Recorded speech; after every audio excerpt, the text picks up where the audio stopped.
இயேசுவின் எனதருமை சகோதர சகோதரிகள், இந்த 24வது அதிகாரமானது பிலேயாமினுடைய மூன்றாவது உரை. இந்த தடவையும் பாலாக்கு எப்படியாவது இஸ்ரேல் மக்களை பிலேயாம் சபிப்பார், அவருக்கு எதிராக திருவுரைப்பார் என்று சொல்லி பார்க்கும் பொழுது மறுபடியும் பிலேயாம் கடவுளுடைய வார்த்தையை அவரும் பாலாக்கினுடைய முன்பாக திருவுரை சொல்லுகிறார். அந்த இஸ்ரேல் மக்களை போற்றி புகழுகிறார். அவர்கள் தேர்ந்தெடுக்கப்பட்ட இனம், அவர்கள் அரியணையில் ஊடுருவார்கள், அவர்கள் எதிரே நிற்கின்ற எல்லாத்தையும் தும்சம் பண்ணுவாங்க, வெட்டி வீழ்த்துவார்கள் என்று அவர்களை பற்றி போற்றி புகழ்ந்து கொண்டே இருக்கிறார். இதை பார்த்த பாலாக்கு வேதனை உற்று, அவன் இனி இதற்காக உன்னை இங்கே கூட்டிட்டு வந்தேன், அவர்களை சபிக்கல்லவா உன்னை அழைத்து வந்தேன், நீ அவருடைய ஆசையின் மேல ஆசை கூறிக்கிட்டே இருக்கிறாயே, நீ என் கண்ணு முன்னாடியே நிற்காத, ஓடிப்போ, நான் உனக்கு நன்மை செய்வேன், உனக்கு எல்லாம் கொடுப்பேன் என்று தான் அழைத்து வந்தேன், ஆனால் இப்படி நீ செய்து விட்டாயே என்று ஓடிப்போ என்று சொல்லி அவரை விரட்டுகிறான். அப்பொழுது கூட பிலேயாம் ஒரு ஃபைனல் உரை, மிக முக்கியமான உரையாக அந்த அவருடைய திருவாய் மலர்ந்து சொல்லுது நான் பார்க்கிறோம்.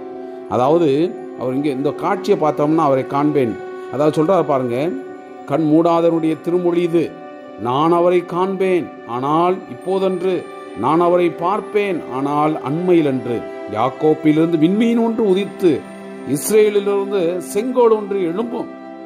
அருமையான ஒரு உரையாக அவர்களுக்கு ஒரு மாற்றுமை நிறைந்த உரையை ஆற்றுகிறார். இதெல்லாம் செஞ்சுட்டு அவர் தன்னுடைய நாடு திரும்புகிறார். என் அன்பு சகோதரமே, இந்த உரை கண்டிப்பாக ஆண்டவனுடைய சித்தத்தை வெளிப்படுத்தக்கூடிய ஒரு ஞானமாக இருக்கிறது. இறைவனுடைய திட்டம் இப்படித்தான். அந்த திட்டத்தை உள்வாங்கியவர்களாக இந்த அதிகாரத்திற்கு நாம் செவி மடுப்போம். இஸ்ரேலுக்கு ஆசி கூறுவதே ஆண்டவருக்கு விருப்பம் என்று பிலேயாம் கண்டபோது முன்பு செய்தது போன்று அவர் சகுனம் பார்க்க செல்லாமல் தம் முகத்தை பாலை நிலத்திற்கு நேரே திருப்பினார். பிலேயாம் ஏறிட்டு பார்க்கவே குளங்குளமாக பாளையம் இறங்கிய அந்த இஸ்ரேலை கண்டார். அப்போது கடவுளினுடைய ஆவி அவர் மேல் இறங்கியது. அவர் திருவுரையாக மொழிந்தது. பெயோர் புதல்வன் மிலேயாமினுடைய திருமொழி, கண் திறக்கப்பட்டவனினுடைய திருமொழி, கடவுளின் வார்த்தைகளை கேட்கின்றவனின் பேரல் ஆற்றல் வாய்ந்தவரினுடைய காட்சியை கண்டு கீழே விழுந்தும் கண்மூடாதவனின் திருமொழி.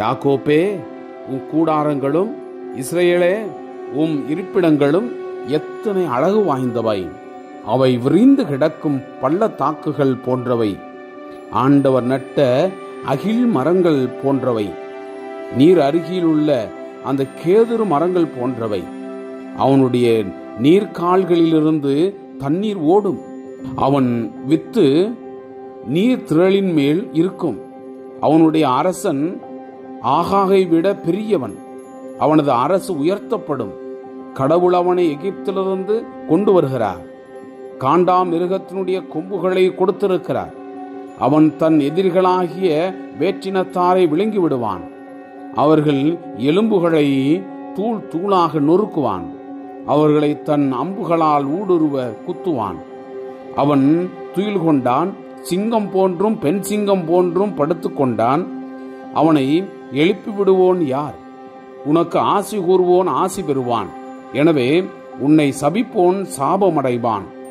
எனவே பிலேயாமின் மீது பாலாக்கு கடும் சினம் கொண்டு தன் கைகளை தட்டி பிலேயாமிடம், என் எதிரிகளை சபிக்கவே நான் உம்மை அழைத்தேன், ஆனால் நீர் 3 முறையும் அவர்களுக்கு ஆசி கூறியுள்ளீர், எனவே உடனே உம் இடத்திற்கு ஓடிவிடும், உமக்கு உறுதியாக மரியாதை செய்வேன் என்று சொல்லியிருந்தேன், ஆண்டவரோ நீ மரியாதை பெறாதபடி தடுத்து விட்டார் என்றான்.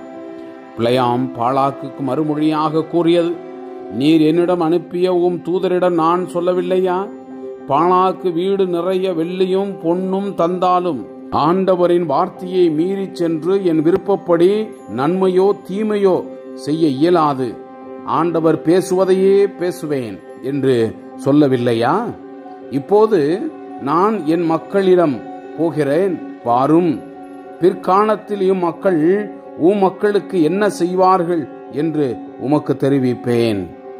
அவர் திருவுரையாக கூறியது, பெயோரினுடைய புதல்வன் பிளையாமின் திருமொழி, கண் திறக்கப்பட்டவனின் திருமொழி, கடவுளினுடைய வார்த்தைகளை கேட்டு உன்னதர் அளித்த அறிவை பெற்று பேராற்றலுடையவரினுடைய காட்சி கண்டு கீழே விழுந்தும் கண் மூடாதவனுடைய திருமொழி.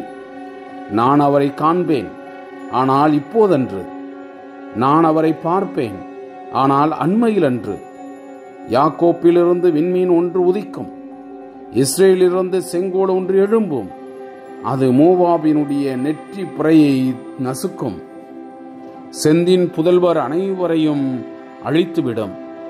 அவன் எதிரியான ஏதோம் பாழாகிவிடும்.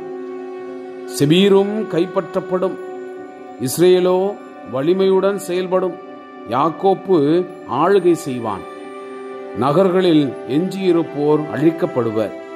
பின் அவர் அமலேக்கியை பார்த்து திருவுரையாக கூறியது, வேற்றினங்களில் முதன்மையானவன் அமலேக்கு, இறுதியில் அவன் அழிந்து போவான். அடுத்து கேனியானை நோக்கி திருவுரையாக கூறியது, உன் வாழ்விடம் உறுதியானது, உன் கூடு பாறையில் அமைந்துள்ளது. ஆயினும் கேனியன் பாழாய் போவான். அசீரியர் உன்னை சிறைபிடித்துச் செல்ல எவ்வளவு காலம்தான் ஆகும்? பின்னும் அவர் திருவுரையாக கூறியது, அந்தோ கடவுள் இதனை செய்யும்போது எவன்தான் பிழைப்பான்? கித்தும் தன் கப்பல்களால் அசிரியாவையும் எபேரையும் துன்புறுத்துவான். இதற்கு பின்பு பிளையாம் எழுந்து தம் இடத்திற்கு திரும்பினார். பாலாக்கும் தம் வழியே சென்றான். Praise the Lord.